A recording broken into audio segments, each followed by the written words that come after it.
Hoy vamos a tener de invitado al secretario general del Sindicato Nacional de Trabajadores de la Construcción y similares, don Saúl Méndez, a quien le damos la más cordial de las bienvenidas en este programa. Don Saúl, quiero comenzar con un breve comentario para todos relacionado con el tema de las reformas electorales.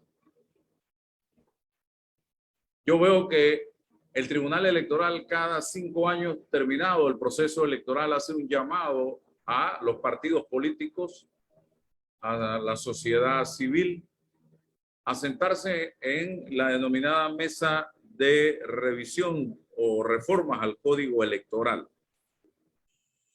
En varias ocasiones ha pasado que se logran consensos entre los integrantes de la mesa, en los que hay representantes designados por los partidos políticos y la sociedad civil, y al final en la asamblea o no las aprueban o quieren introducir cambios que no fueron consensuados en la mesa.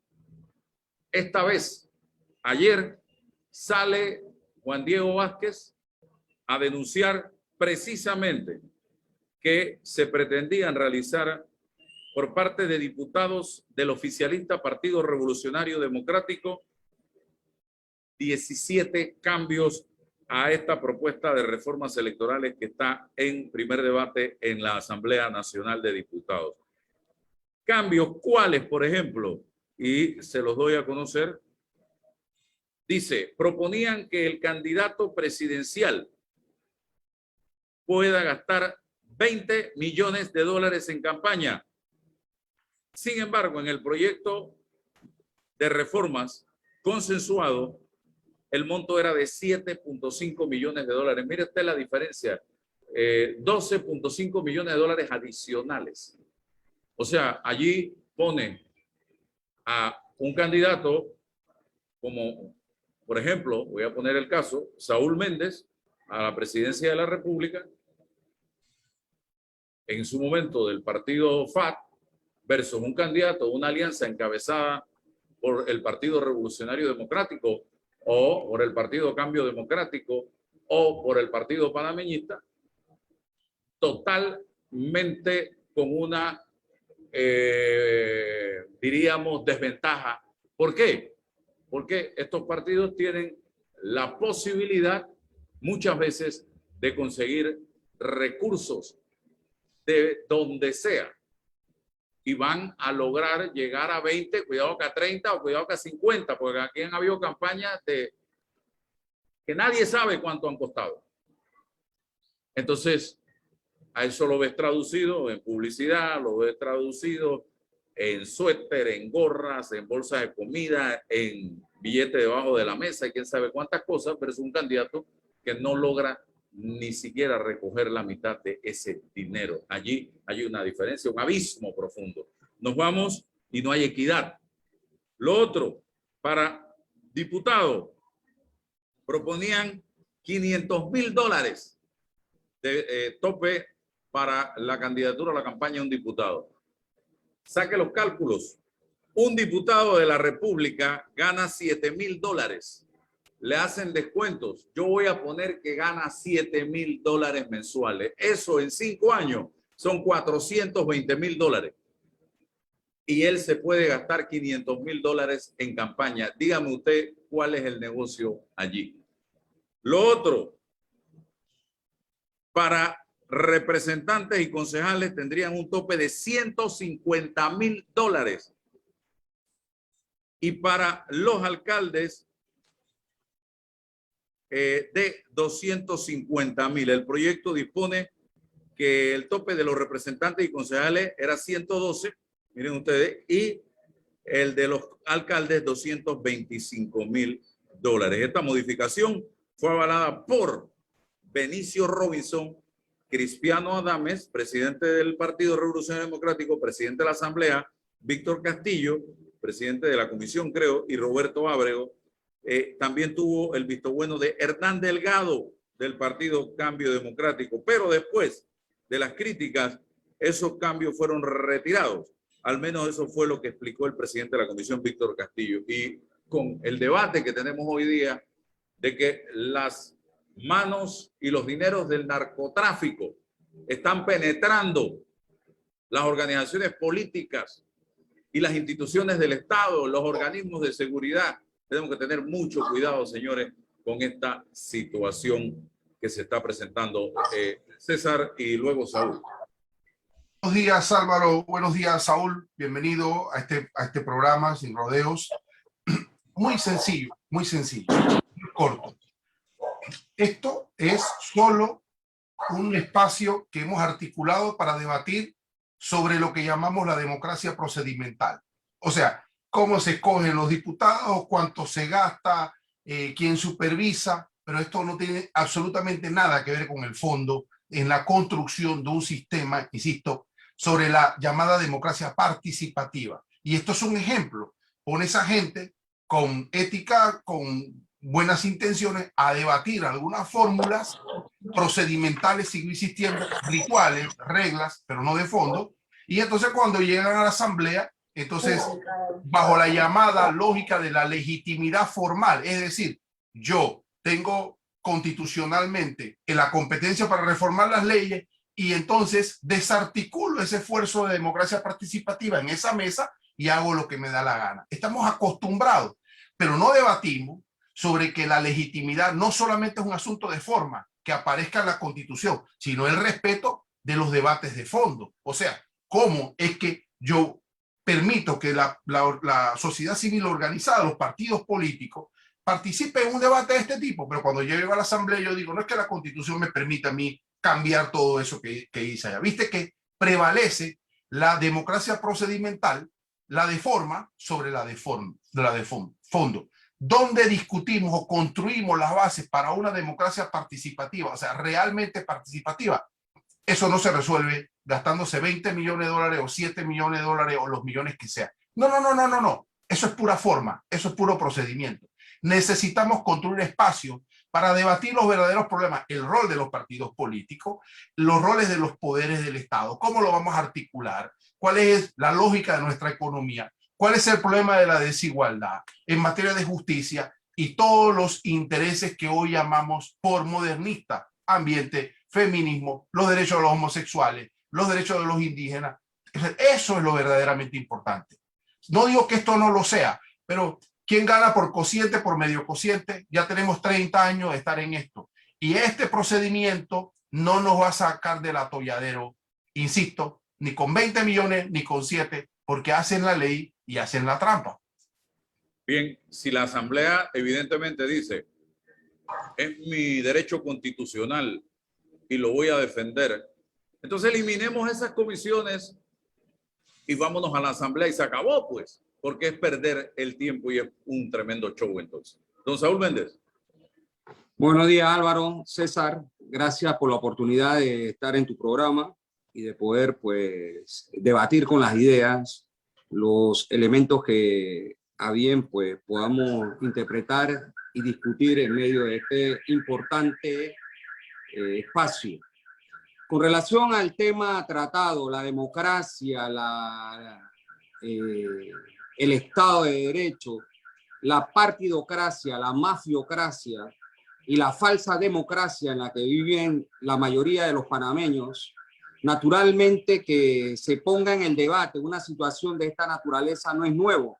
Que se ponga en el debate una situación de esta naturaleza, naturalmente, lo que trae como consecuencia es que esta situación anormal que se está dando en Panamá, realmente estamos frente a un tema de profunda putrefacción de los órganos de poder del Estado, de delincuencia organizada que ha penetrado, no ahora, ni que pretende penetrar. Esta es una vieja discusión que se viene sosteniendo en Panamá y que simplemente se ha mirado para otro lado. Recordemos la carta al tío Pipo, enviada por Castrellón Henao en su momento, que financiaba la campaña o recursos provenientes de este individuo a la campaña de Pipo Birsel y de El Toro en el momento en que se dio. Esto no se investigó, después se extraditó al hombre de Panamá y finalmente más nunca se ha hablado de esos temas. Pero Panamá en realidad no vive en democracia. Yo creo que ese elemento es fundamental traerlo al tapete.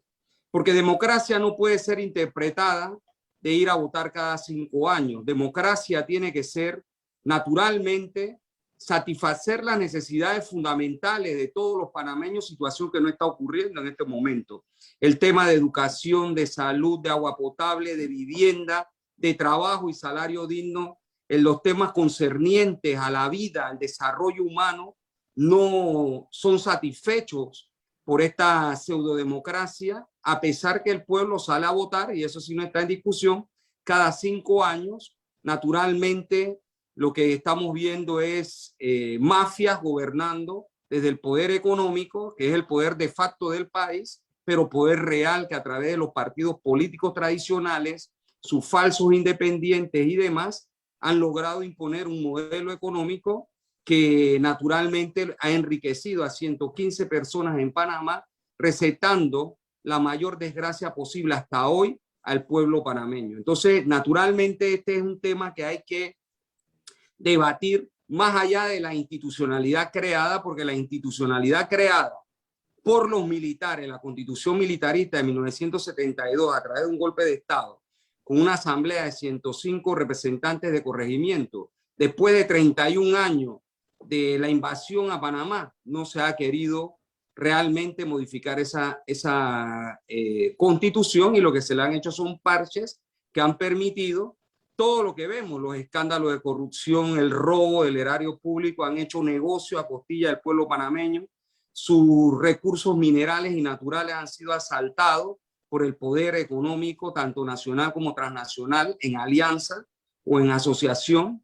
Hemos visto cómo las empresas más importantes del Estado, como telecomunicaciones, puertos, electrificación y demás, fueron entregadas al poder económico, y así, adicionalmente, se ha estado saqueando al país. Entonces yo creo que la democracia en Panamá es una discusión más profunda que incluso esta salvaje situación de financiamiento. El financiamiento al final, Álvaro, invito, y esto lo sabe perfectamente César, está en la página del Tribunal Electoral, cómo se financiaron las campañas pasadas para no remontarnos más tiempo hacia atrás, y nos damos cuenta que el caso de Cortizo manejó más de 13 millones en su campaña, seguido de Rómulo Ruz, el caso de el candidato arnulfista, también los candidatos incluso independientes. Es decir, ¿quiénes financian esa campaña? El poder económico.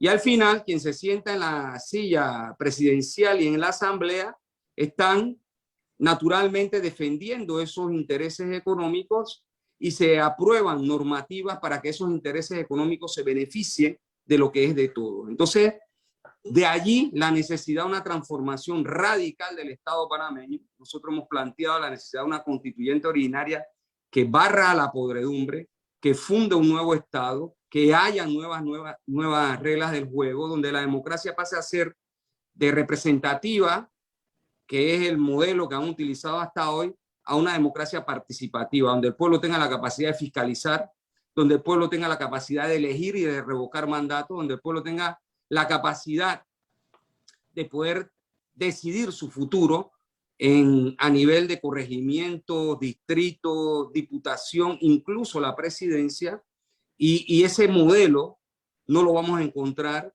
en estos resortes que han administrado los politiqueros y que se han enriquecido. Aquí hay gente que no puede justificar millones que tienen, porque esto ha sido una mancuerna perfecta entre jerarcas del sector público llegado de los partidos políticos tradicionales a los poderes del Estado, y los empresarios corruptos que han estado robando de forma fragante a la población panameña. Entonces, si queremos buscar salida, debemos buscarla en la raíz.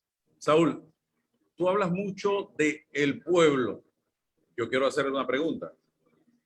¿Pero es el pueblo el que escoge a través del voto popular cada 5 años a sus propios verdugos, que lo lleva a la asamblea para después estar en las redes sociales diciéndole corrupto, ladrón, incapaz, pero vuelves el 5 de mayo, el 4 de mayo y lo llevas de nuevo a la asamblea, a la presidencia, a las alcaldías, a las juntas comunales. Entonces, ¿no será que el problema aquí es precisamente el mismo pueblo que a la hora de elegir, que a la hora de votar, sigue haciendo exactamente lo mismo? Y podemos traer la constitución originaria, no originaria, la reforma, la que sea, si el pueblo no cambia, ¿va a ser por gusto?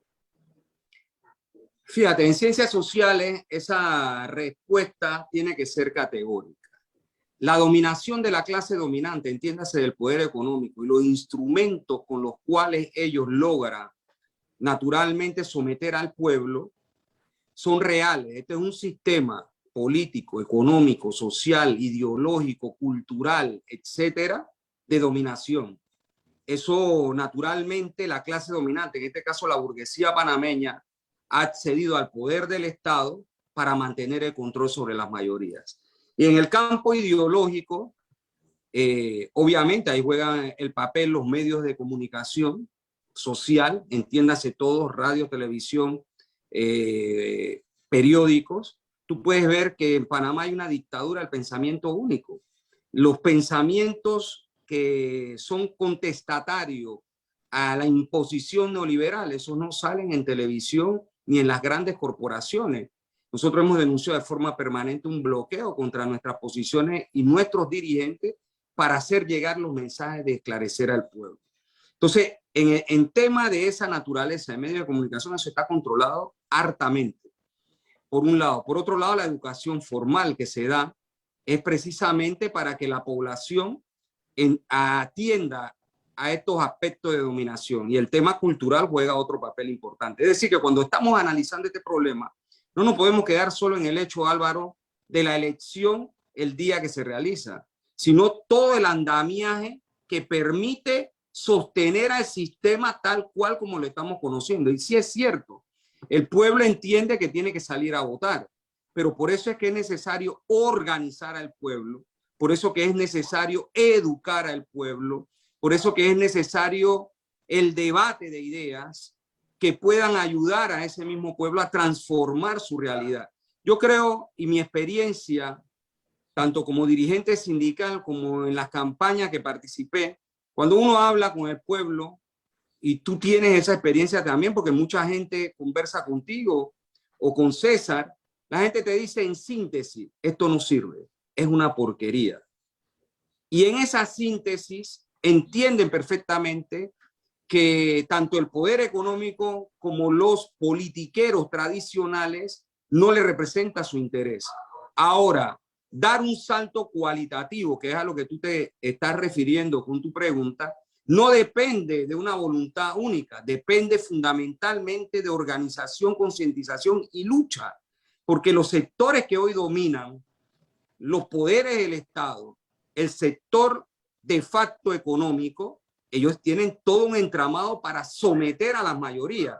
Entonces, la liberación de las mayorías, tanto en el campo social como en el campo político y como en el campo de estructuración de un nuevo modelo de sociedad, es su obra, sí, pero organizados, concientizados y luchando por transformar esto. Por eso no nos podemos equivocar al analizar la situación concreta de qué podemos esperar de una reforma que presenten quienes se han beneficiado de ella, que presenten quienes se han enriquecido ilícitamente de este modo operando mafioso de politiquería, porque esto no se le puede llamar ni siquiera política, porque hasta los conceptos hemos perdido. La gente confundida, tú le preguntas qué es la política y te da como sinónimo ladrón, corrupto, etcétera. Y naturalmente ese elemento es lo que las clases dominantes con sus peones, porque estos son peones, ¿eh? Los que están en la asamblea y los que se sientan en el Palacio de las Garzas son peones del gran capital, de la burguesía como clase que es la dueña del país, Y naturalmente vamos a encontrar allí de todo, todo lo que vemos, todo lo que escuchamos, la forma de actuar, las leyes que se aprueban. Y eso es lo que debemos cambiar. Yo creo que los panameños, la gente de bien, los patriotas, los demócratas, es decir, los sectores comprometidos con un mejor país, debemos hacer causa común por transformar todo y no conformarnos solo de que nos pongan a debatir si son 20 millones o 5. Fíjate, nosotros denunciamos como FAT el tema de que hubo un fraude electoral, y lo hubo. Presentamos las querellas a la Fiscalía Electoral y hasta el sol de hoy no se ha juzgado a nadie, pero en las actas consta lo que ha ocurrido. Pero esto nadie quiere debatirlo ni discutirlo. Okay. Saúl, quería preguntarte, y quizás pudiésemos coincidir con esta primera premisa, que en pleno siglo XXI, en el debate sobre la articulación de los intereses, ya los partidos políticos no tienen el monopolio. Hoy se le presenta las organizaciones sociales y los movimientos, las organizaciones civiles y los movimientos sociales. La pregunta concreta, Saúl, respecto a los movimientos sociales. ¿Cómo pudiese coincidir los intereses de los sindicatos y de los trabajadores con los intereses de la sociedad en común para articular un proyecto político? ¿Cómo sobrepasa eso? No solo que se trate de los temas o de los intereses de los trabajadores para que sea un proyecto político más amplio que le atañe y que participe la sociedad. ¿Es posible? No conozco en Panamá un proyecto político que esté circunscrito al tema de los sindicatos. Por lo menos el que nosotros hemos avalado, y de eso consta el programa de gobierno, los estatutos del FAN, además de eso, su plataforma de lucha da una integralidad en torno a nuestro problema. Partimos de un diagnóstico de nuestra sociedad, atendiendo ya lo que he analizado y planteado aquí. Y yo creo que uno de los planteamientos hechos y objetivos planteados del Frente Amplio por la Democracia es la democratización real y efectiva en Panamá de lo que pueda llamarse democracia. Por un lado, el adesentamiento de las estructuras del poder político formal. Entonces, esos elementos yo creo que deben unir a la población en términos generales. Luego, entonces, habrán problemas de orden sectorial que tiene que ser atendido. Por ejemplo, el desarrollo económico. El desarrollo económico en Panamá, en realidad, solo se habla de crecimiento económico. Y a pesar que el mismo ha sido extraordinario en los últimos 12 años, crecimiento de 2 dígitos, después de 1 dígito, a excepción del año pasado, producto de la pandemia, naturalmente, la desigualdad en Panamá es mayor. Preguntémonos, si la seguridad social, si la caja del seguro social es mejor del año 90 al año 2021. Han pasado 31 años. ¿Es mejor? La educación pública es mejor del año 90 al año 2021. Han pasado 31 años. ¿Es mejor? Los salarios y los puestos de trabajo son mejores. La dotación del agua potable a la población es mejor del año 90 al año 2021, 31 años después. Y así podemos ir viendo toda una serie de necesidades que la población tiene que pelear para que se cumplan sus reivindicaciones más sentidas que no permiten el desarrollo humano. Pero queremos hablar de desarrollo económico, debemos discutir, por ejemplo, la propuesta nuestra del desarrollo del sector primario, el agro, acompañado de la agroindustria, y el sector secundario, la industria, que son generadoras de empleo. Queremos hablar, por ejemplo, de temas concernientes a que haya una nueva institucionalidad en el país a través de un mecanismo constituyente originario, donde ya indicaba que el pueblo tenga derecho a elegir, a fiscalizar y a revocar el mandato. Eso es necesario en este país para transformarlo. Eso no es un problema de intereses sindicales, sino de intereses Saúl, comunes. si te hago la pregunta, el ambiente, Saúl, etcétera, pero ¿no? te hago la pregunta porque conozco la plataforma programática ideológica. Por supuesto que sí, pero ¿qué ocurre que no hace clic con el resto de los intereses de la sociedad? Porque se entiende, se presume de que se habla desde los trabajadores, desde los sindicatos, y no se habla de la construcción de esa sociedad y de esa nueva institucionalidad. ¿Qué está ocurriendo? Bueno, ya ahí es otro elemento el que tú traes a colación, César. ¿Qué pasa en la práctica? En la práctica social, como yo la entiendo y como cientista social, nosotros después del 90 hemos aportado al país el rescate, por un lado, del movimiento sindical, que nadie tiene duda, que se ha convertido en el referente del movimiento sindical panameño, por un lado, Suntra y CONUS, pero también la recomposición del tejido del movimiento social destruido desde el periodo militar hasta aquí, como por ejemplo, ayudar a organizar a los campesinos, a los indígenas. Se ha creado la Unión Campesina Panameña. Hemos estado ayudando a organizar el movimiento comunal, que hoy se llama Movimiento Comunal Nacional Federico Brito, en honor a ese líder revolucionario panameño. Hemos ayudado también a acercarnos a los gremios docentes, etcétera. Esta es una construcción, en realidad, que es más lenta, sí, que parte desde abajo, desde el seno mismo de las organizaciones del movimiento popular y el pueblo, y al entrar a desafiar a los poderes constituido a través de un instrumento político electoral como lo es el Frente Amplio por la Democracia, nosotros teníamos conciencia clara, primero, de nuestras propias debilidades en torno a esa materia, y segundo, es decir, tú irrumpes con un código profundamente antidemocrático, pero además de eso, te enfrentas a una realidad, a la realidad de, por ejemplo, no tener acceso en igualdad de condiciones a los medios de comunicación, aún en campaña, por ejemplo.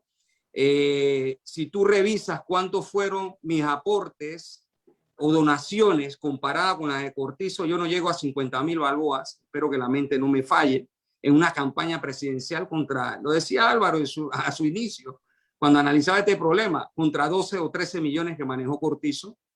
Es decir, empezar de abajo, construir lo que estamos haciendo, no podemos compararlo con el mecanismo tradicional que está ocurriendo.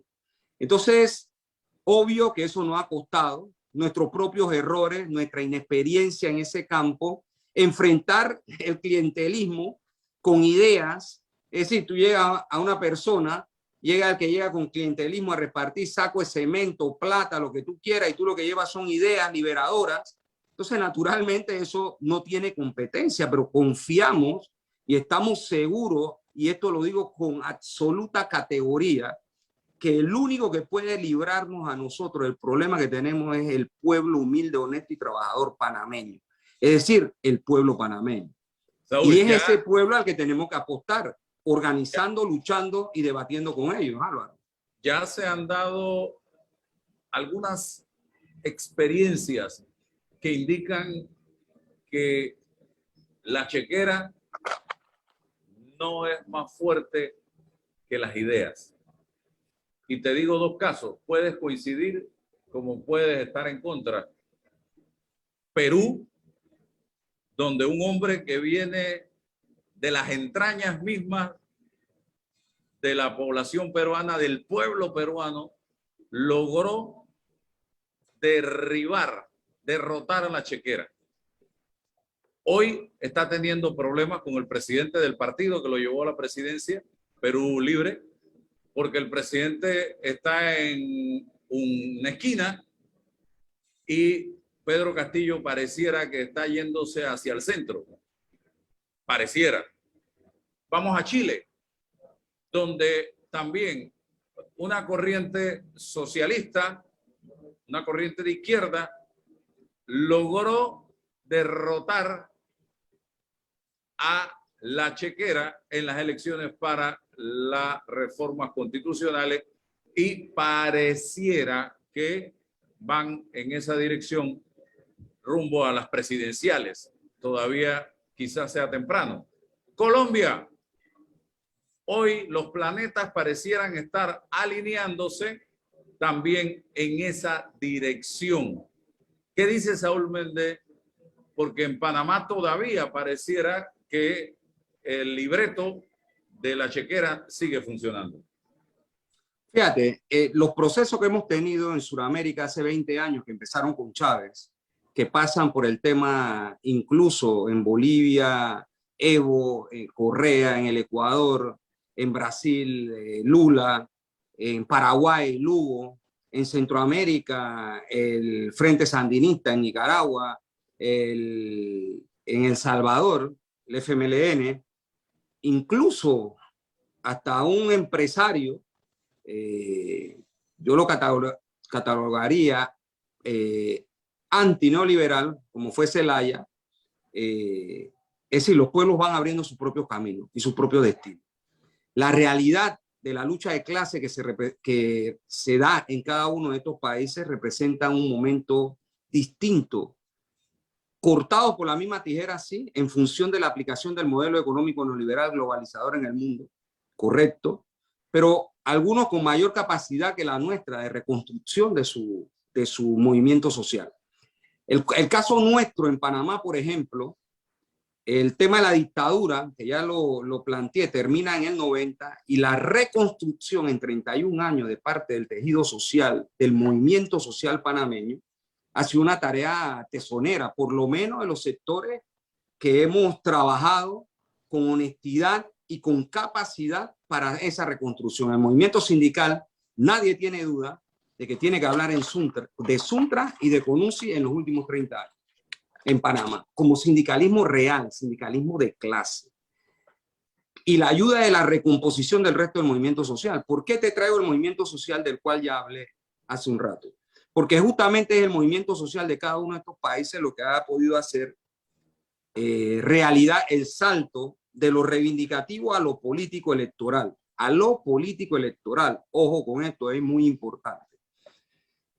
Y eso, naturalmente, también es el desarrollo de un trabajo. El caso de Lula, por ejemplo, fue candidato 4 veces antes de ser presidente, pero el caso de Evo, por ejemplo, fue candidato la primera vez y resultó. El caso de Chávez, por ejemplo, que en esa sociedad venezolana donde hubo mucho problema, su destello se da cuando trata de dar un golpe de Estado y finalmente sale de la cárcel, es candidato, etcétera. Y así cada país tiene su particularidad. El caso de Pedro, que es el último que vemos, el de Perú, por ejemplo. Pedro no era, digamos, el candidato de lo que pueden ser los sectores de izquierda, progresistas, populares.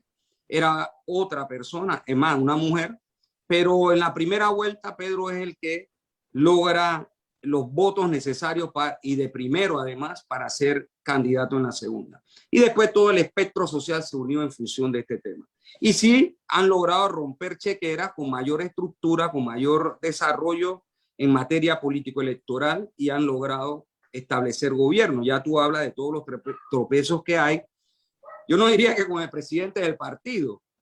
El partido que lleva a Pedro a la presidencia es un partido marxista-leninista. Así está planteado en su estatuto y en su desarrollo. Y es, obviamente, si es un partido marxista-leninista, un partido de clase. Ahora, la etapa que está viviendo el Perú, con la lucha que ha planteado el presidente, yo debo entender que si es así, están en una etapa a duras penas de asentamiento también, y de construcción de las cosas mínimas que requiere. Pero el mayor problema que ha tenido Pedro es con la asamblea, que está controlada por los poderes de siempre, y naturalmente eso es un gran obstáculo que él tendrá que saldar, pero recordemos que en Perú ahí tumban presidentes, no sé, es como cambia a cada rato, así que ahí hay que ver cómo se desarrolla. En el caso de Chile, la constituyente fue un sacrificio enorme de muertos, de ciegos, de heridos, por más de un año, la gente luchando, que se ha consolidado en el tema constituyente, pero en la diversidad de lo que representan las corrientes, incluso de derecha, ultraderecha o de Chile. En realidad la dictadura sangrienta que hubo ahí de Pinochet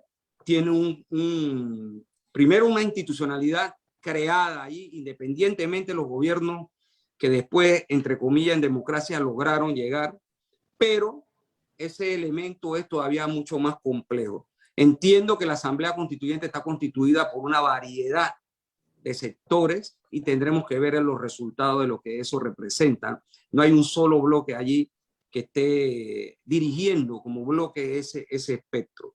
El caso panameño, nosotros sentimos, después de la experiencia del FARC, que es lo que se ha podido materializar hasta hoy, desde el campo de los sectores populares, progresistas, de la gente honrada, honesta, es decir, de los sectores populares en términos generales, digamos que nosotros nos sentimos parte de esa corriente que recorre nuestra América de transformación y de cambio.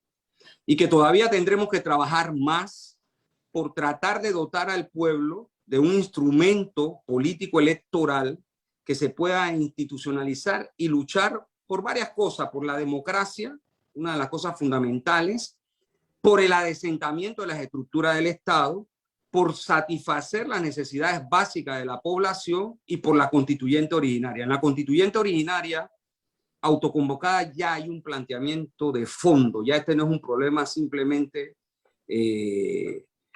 como los otros dos, sino que hay un planteamiento de transformación de las estructuras del país, que son, yo creo que ya nadie aquí debe discutir si se transforman o no.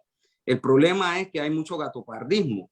Por ejemplo, hay gente que está recogiendo hoy día firmas para una paralela. La paralela es más de lo mismo. Es trabajar con las mismas formas que se han trabajado hasta ahora y mantener, legitimar las mismas fuerzas que están, que tienen al país sumergido en estas condiciones y para seguir reinando la impunidad y reinando obviamente la forma de saqueo de los recursos de todo. Entonces, yo creo que estamos buscando otra cosa. Disculpa que te interrumpa, Saúl, en ese punto específico. Pudiésemos debatir sobre esa premisa de que la paralela es lo mismo. Creo que ha hecho falta debate de fondo sobre esa categoría de proceso constitucional. No se ha debatido, fíjate. Y esa falta de debate nos mantiene 30 años en el status quo. O sea, seguimos intentando decir, bueno, ese método es más legítimo, este es más eficaz. No lo hemos hecho. En los que coincidimos en que hay que refundar el Estado, fíjate, pero alguien nos ha entretenido en esta suerte de descalificación de uno u otro, pero nos tenemos que sentar a mirar cómo articulamos esa fórmula para presentarle al país un mecanismo idóneo de refundación del Estado. Fíjate, entonces, porque vivimos 30 años en este ostracismo, pero no, nos mantienen, no sé si coincides conmigo, Saúl, tenemos que sentarnos a ver cómo coincidimos, porque queremos lo mismo, Saúl. Es que hay más coincidencias, Saúl, hay más coincidencias, Saúl y César, entre muchos que están viendo la opción de la denominada constituyente paralela y la denominada constituyente originaria, que con aquellos que o no quieren que se haga nada o simple y sencillamente dicen vamos a mandarte paquetito de reformas puntuales a la Constitución.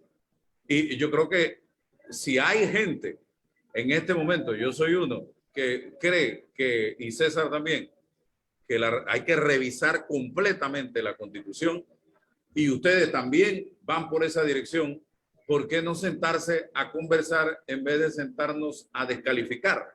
Creo que sería una buena oportunidad. Eso por un lado. Lo otro que te quería consultar, Panamá no es un país donde se debaten ideales políticos. Aquí los partidos políticos hoy constituidos son como decía Tres Patines, un terremoto con derrumbe. Ahí no hay nada. Ellos solamente llegan, se inscriben, participan de las elecciones, cobran subsidio electoral.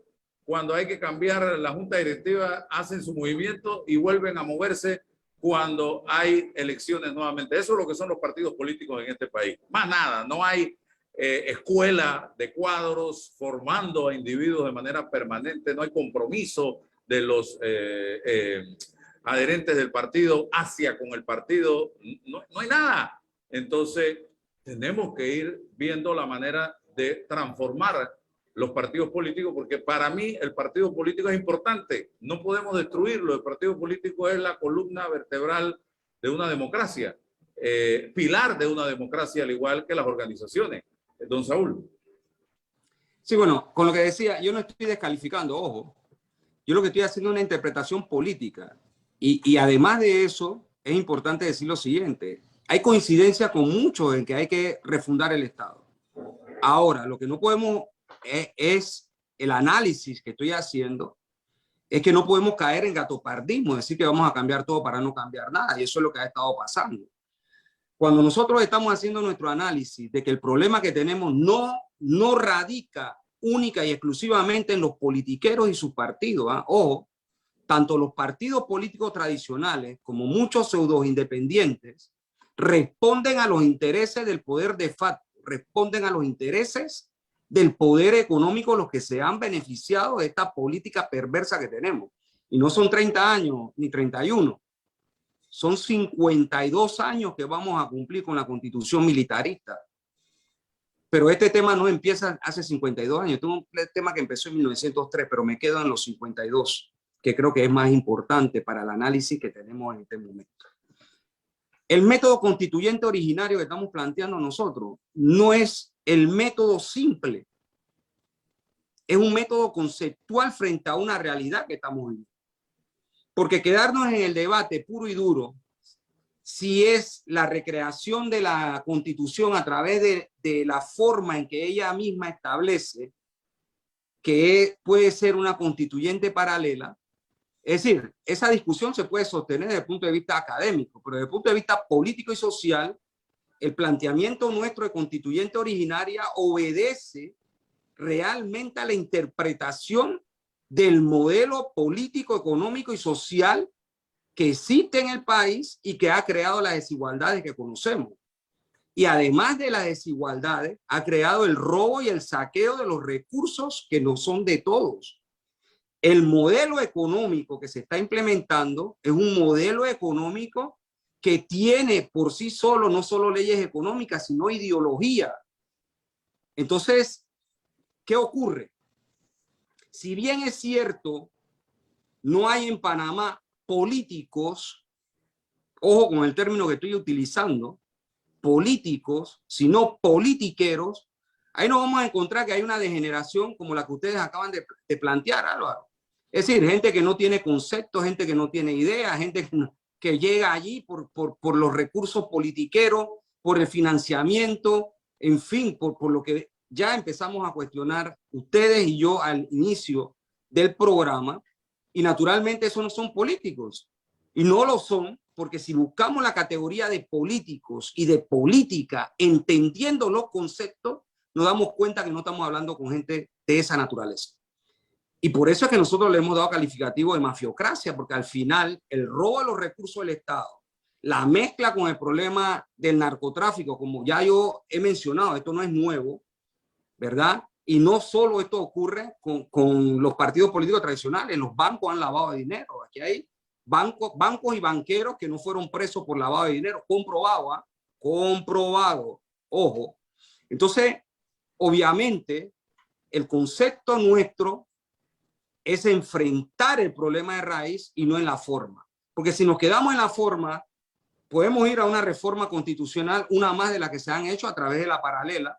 Se mantienen los mismos individuos en los puestos de gobierno que tienen hasta ahora, no son tocados, ellos van a terminar su periodo.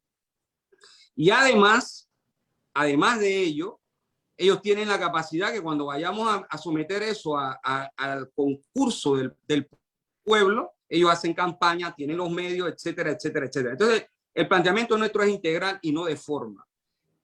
Naturalmente, que si nos quedamos en la forma jurídica, podríamos abrir un debate allí, pero nosotros estamos haciendo una interpretación política, ideológica, económica, con relación a una constituyente que funde el nuevo Estado con garantías democráticas para todos. Los partidos políticos, sí, tienen que jugar un papel, sin duda, pero los partidos políticos panameños, los tradicionales, sin excepción de ninguno, y los nuevos que están inscribiendo, todos están hacia el mismo orden ideológico, aunque no puedan sustentarlo. ¿Cuál es el orden ideológico que mantienen? Políticas económicas neoliberales en beneficio de un grupo minoritario de la sociedad, el robo y el saqueo de los recursos naturales, minerales, etcétera, que se garantizan a través de leyes y normas, tanto discutidas en la Asamblea como en el Ejecutivo. Además de ello, cuando buscamos el problema de robo, la mancuerna perfecta son jerarcas de gobiernos en distintos periodos, dicho de otra manera, miembros de partidos políticos en gobierno, ¿sí? Jerarcas, con empresarios. Entonces, si queremos discutir estos Saúl, temas de fondo, debemos barrerlo. Permíteme expresarme. Mira, cuando hablo de los últimos 30 años, tengo claro que la Constitución ya alcanza los 50 años, pero esos primeros 20 años, el enemigo político estaba localizado, era la dictadura militar, ¿ya? Entonces, de hecho, Molirena se crea en una especie de retazo ideológico frente a la posibilidad de combatir al militarismo. Pero llega la década del 90 y entonces surge, ¿qué cosa? La categoría que legitima todo, o sea, estamos en la democracia. Y por eso que hablo de los últimos 30 años, porque la gente dice, bueno, es que esto es democracia. Y en función de ese concepto vale todo.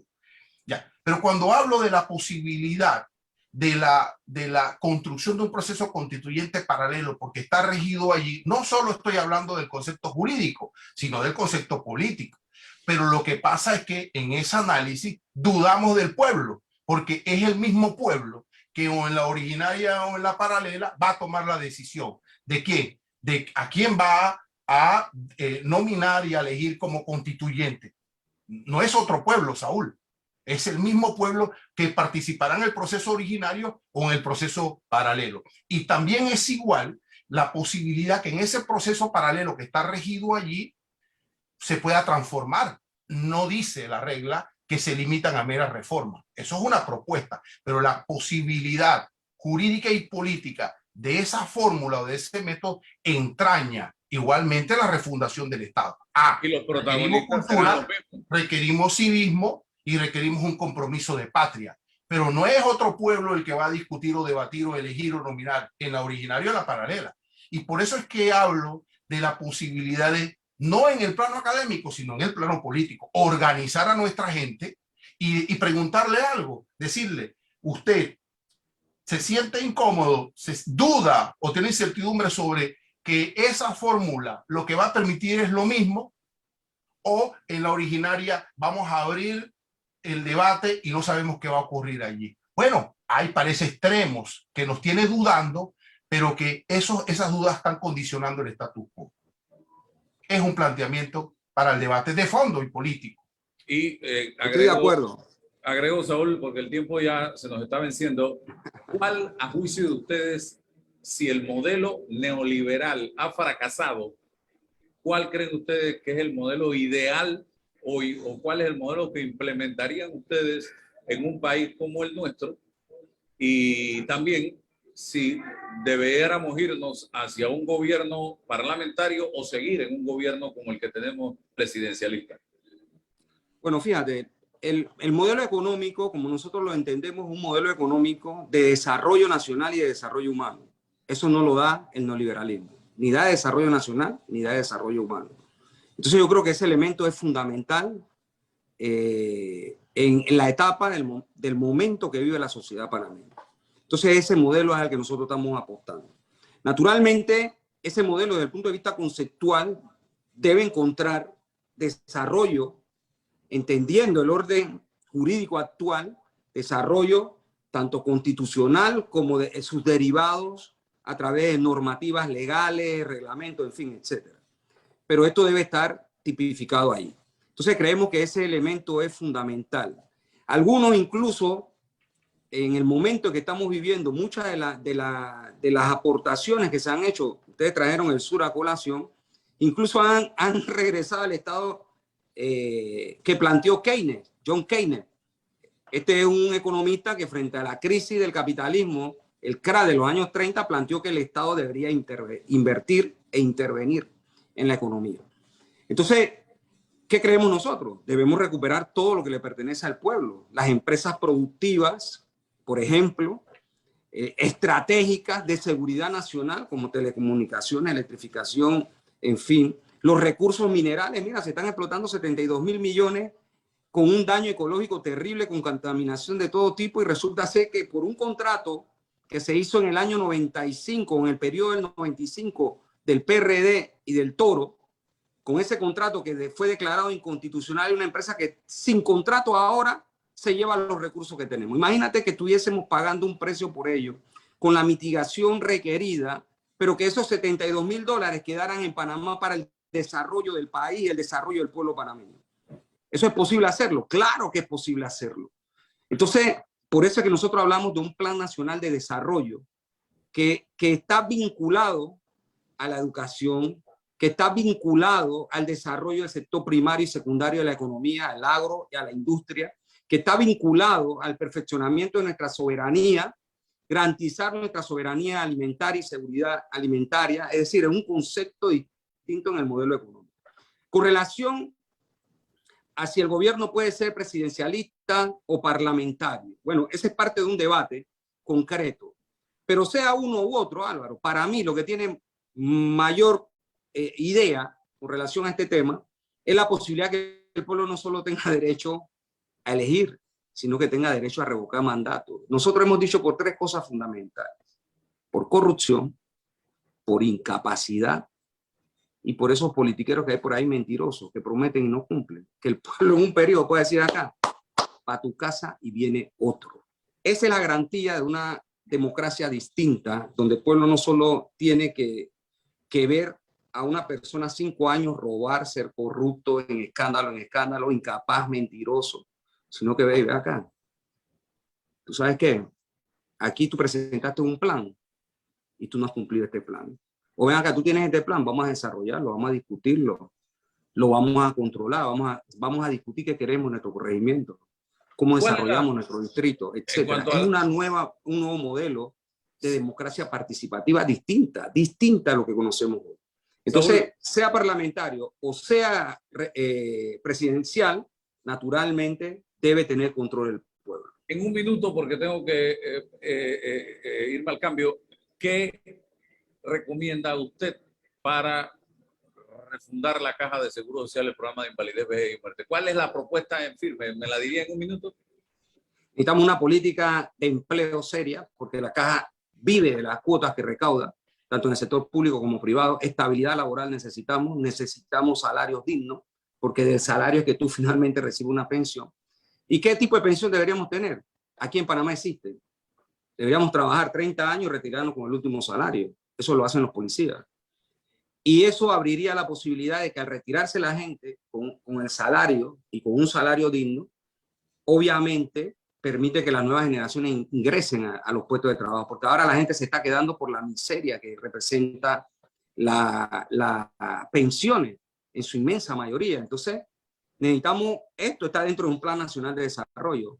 Eso es lo que necesita la caja. ¿Qué más necesita? Agarrar a los corruptos que han robado, meterlos presos y quitarle todo lo que se han robado, al igual que los que han robado en otros lugares.